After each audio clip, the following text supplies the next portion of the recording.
coming at y'all again. This is gonna be a quick one because I don't have enough information to get on it the way I want to get on it. But thinking of the WNBA draft, and if you're listening, whoever's listening out there, let me know. Like, if you're a man that is into NBA and this is your first year considering or deciding you're gonna watch some WNBA, let me know. Let us know in the comment section. But I'm definitely interested, and one of the teams that interests me the most is the Chicago Sky. The pick, their pick. Sorry, I'm right by the airport, right by the Toronto airport. So it's hectic, but the Chicago Sky. That's it's amazing. The picks that they got in this draft being Camilla. Sorry, yeah, Camilla Cardoso, right? Yeah, Kamilla Cardoso and Angel Reese. Like I said, I still have a lot to learn when it comes to the WNBA and everything like that. But definitely, I know Angel Reese is a power forward, and Cardoso is a center, and that's looking like the Twin Towers right now, in my opinion. That could be probably the best uh, big big girl duo in the WNBA. Like I said, I'm hearing that Dallas has some size. I'm gonna do my research, and I'll share it with y'all if y'all are willing to learn with me.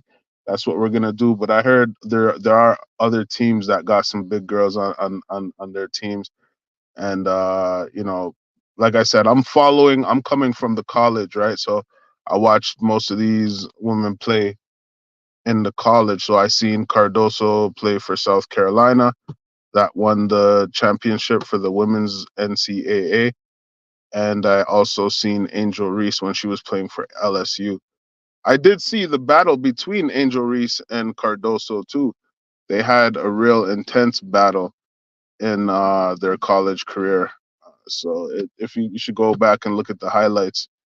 And Angel Reese, even though she gives up a few inches, she's going at you. She kind of reminds me of Dennis Rodman. Not like to say her game, but her intensity and her lack of fear regardless of who she's going up against. That definitely reminds me of Dennis Rodman. But I like the duo, and I'll go off of what's been happening up until now. So far, they have two. The Chicago Sky has 2 games under their belt, 2 preseason games. So the season hasn't started yet. Unfortunately, Camilla Cardoso got injured in the first game. Shoulder injury. They're saying that she could be out for about 4 to 6 weeks.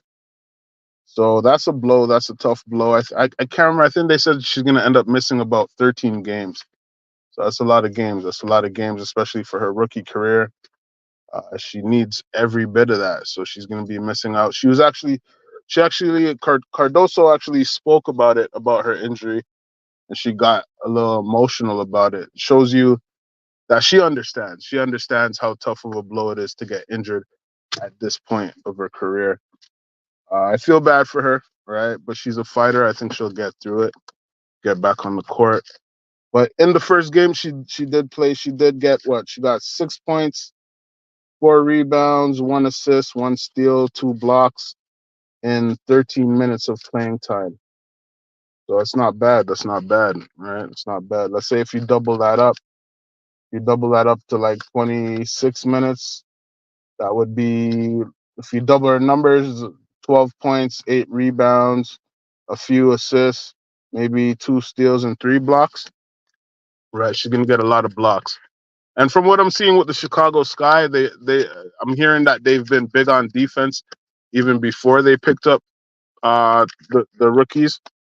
So just imagine Angel Reese, from what I know, is really good defender. Cardoso also, her size, and her her stature, uh, and the fact that she knows how to use it makes her a pretty decent defender as well. So yeah, so Chicago, that's who I'm looking. That's who I'm looking at mostly. That's who I'm going to be watching really close. Chicago, and what they do, how these rookies affect the team. Plus, I want to learn about the other WNBA players out there, right, and the other teams. That's what I really want to learn. I'm not just going to follow the rookies alone, right? I want to actually understand how the game works. You know what I mean? What differences there may be between the WNBA and the NBA. But aside from that, let's look at Angel Reese. Her first couple of games. In that first game, the same game where Cardoso got injured, that was the game against the Minnesota Lynx. Angel Reese got 13 points, 9 rebounds, 1 assist, 2 steals, 1 block. Went 9 for 10 from the free throw. That's pretty good. That's pretty good. 2 for 8 from the field goal. Had 2 turnovers. Finished with a -21 in 24 minutes.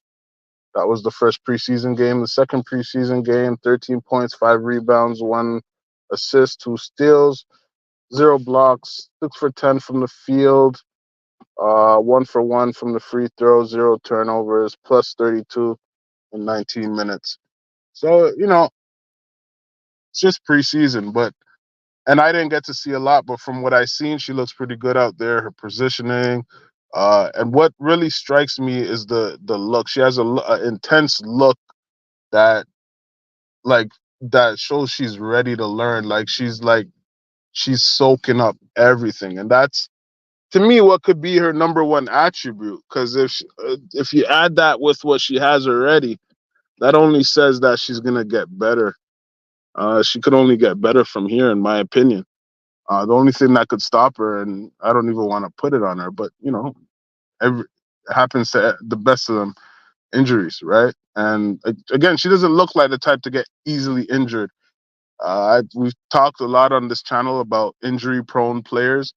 You have players who tend to get injured a lot, then you have your players who don't get injured as much. I think Angel Reese will be that type of player that what I would say is a durable player that won't get injured a lot, and if she gets injured, probably be little small injuries where she could bounce back within a week or two. That's what I see happening with her. With Cardoso, already she's gonna be out 4 to 6 weeks. Kind of reminded me like it's scary. It's a shoulder injury, so it's not that bad. But I always think Greg Oden.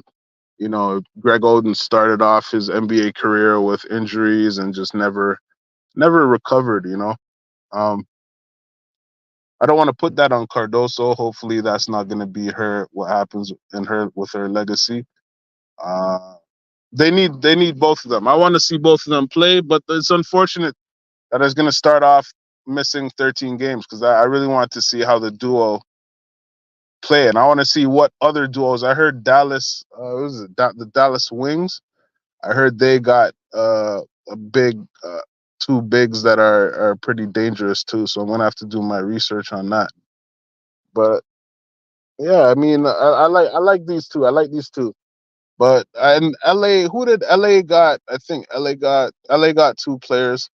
Chicago got 2 players in the top 10. So those 2 teams I'm going to be watching.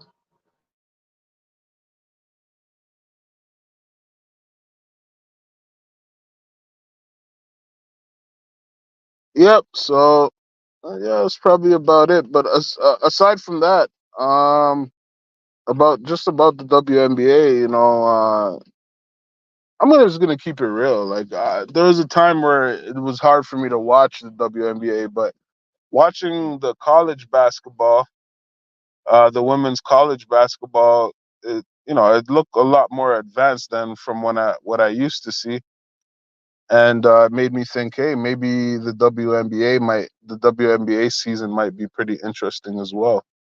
So that made me, you know, I might even get a WNBA league pass. I'm even thinking about doing that. So let me know, brothers out there, if y'all haven't watched the WNBA, or if you have, let me know. Let me know what the difference. Like, what are the biggest differences with aside from skills, the skill gap? Like, what are the biggest differences when it comes to rules and and whatnot between the WNBA and the NBA. I hear there's a lot of politics in the WNBA. That's another thing I want to see. Like, I'm hearing a lot of times rookies don't get their fair share and whatnot. It looks like they're trying to change that up. Um, so we'll see, we'll see, we'll see. But I'm gonna leave it at that. Y'all have a good day. We'll catch y'all tomorrow. And don't forget to like, share, comment, subscribe. All right, we'll catch y'all on the next one.